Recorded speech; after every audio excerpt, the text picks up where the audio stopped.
আসসালামু আলাইকুম। আশা করি সবাই আল্লাহর রহমতে অনেক, অনেক ভালো আছেন। খুবই গুরুত্বপূর্ণ একটি বিষয় নিয়ে আপনাদের সামনে হাজির হয়েছে আজকে। সেটা হচ্ছে বর্তমানে এনসিপি আর গণ অধিকার পরিষদের একীভূত হওয়ার একটা আলোচনা চলছে। আমরা দেখতে পাচ্ছি।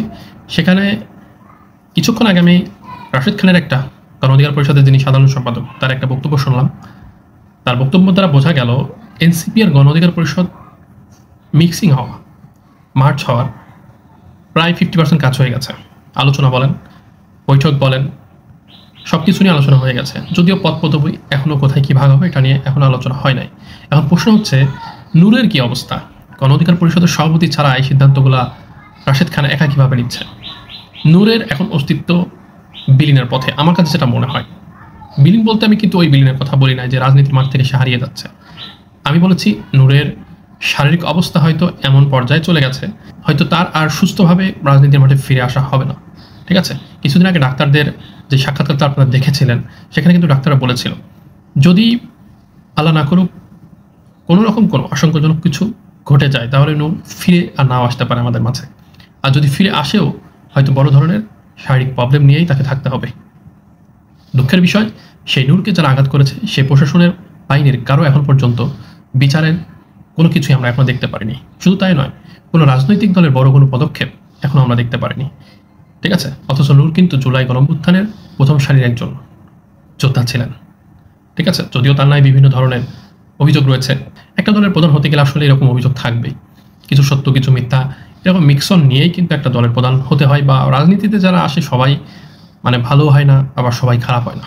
আবার সবার ব্যাকগ্রাউন্ড হয়তো একদম ফ্রেশ, ধপধপে সাদাও হয় না। কিছু না কিছু ব্ল্যাক স্পট থাকেই।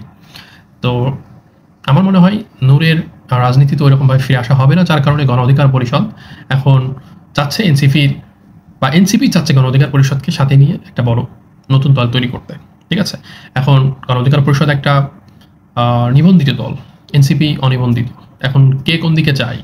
এনসিপি কি গণ অধিকার পরিষদ নিবন্ধিত দল, সেখানে সে মার্চ হবে, নাকি গণ অধিকার পরিষদ গিয়ে এনসিপির সঙ্গে মার্চ হবে? ঠিক আছে? কারণ এনসিপির রেজিস্ট্রেশন তো এখনো প্রক্রিয়াধীন, তারা এখনো হাতে পায় নাই, কিন্তু গণ অধিকার পরিষদ রেজিস্ট্রেশন পেয়ে গেছে। ঠিক আছে? এখন বিষয় হচ্ছে যে কে কার সঙ্গে যায় সেটা দেখার বিষয়।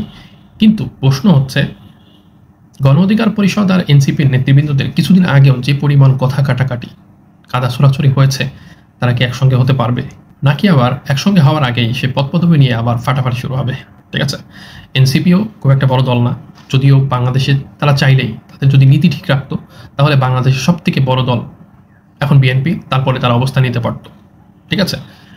যেহেতু জামাত ইসলাম এখন সব থেকে বড় দল বিএনপির পরে, কিন্তু জামাত ইসলাম যত বড় দলই হোক না কেন সে কিন্তু ইসলামিক মাইন্ডেড। ইসলামিক দলগুলো তার সঙ্গে মার্চ করার একটা চিন্তাভাবনা আছে। পশ্চিমারা কিন্তু এটা জানে। পশ্চিমাদের সাহায্য বাংলাদেশে যে দল পাবে না, সে দল আপাতত কোনো ইসলামিক রেভলিউশন ছাড়া, আফগানিস্তানের মতো ইসলামিক রেভলিউশন ছাড়া ক্ষমতা যেতে পারবে না। ঠিক আছে? এখন এনসিপি চাইলে গণতান্ত্রিক দেশ হিসাবে পশ্চিমাদের সাহায্য নিয়ে, আমেরিকার সাহায্য নিয়ে হোক, ইউরোপ আমেরিকার সাহায্য নিয়ে হোক, তারা ক্ষমতায় বসতে পারতো বা ক্ষমতার কাছাকাছি গিয়ে প্রধান বিরোধী দল হতে পারতো। ঠিক আছে?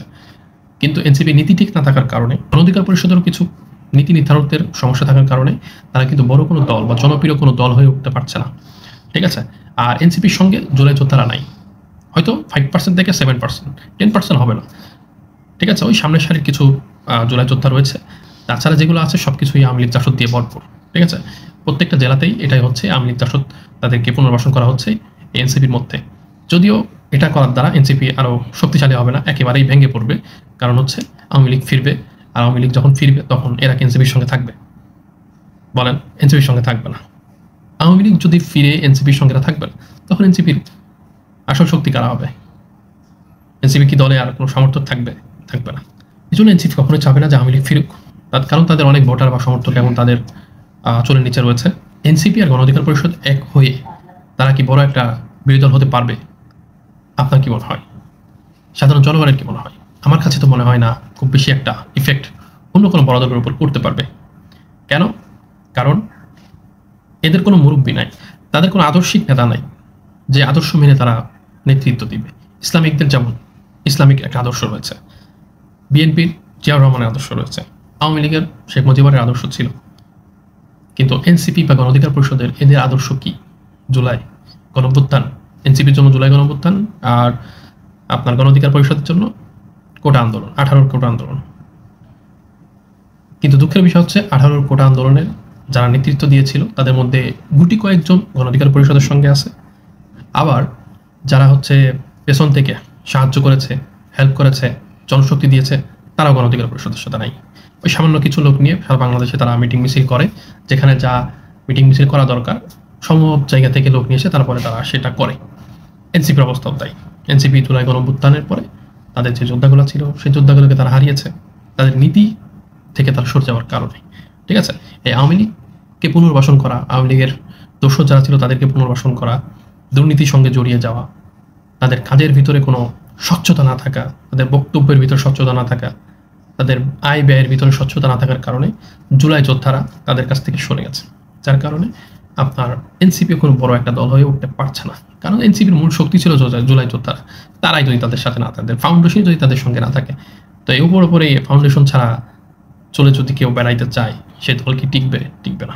এখন নূর ছাড়া গণ অধিকার পরিষদ চলা সম্ভব না, যার কারণে গণ অধিকার পরিষদের একটা মার্চ হওয়ার জন্য একটা দল দরকার।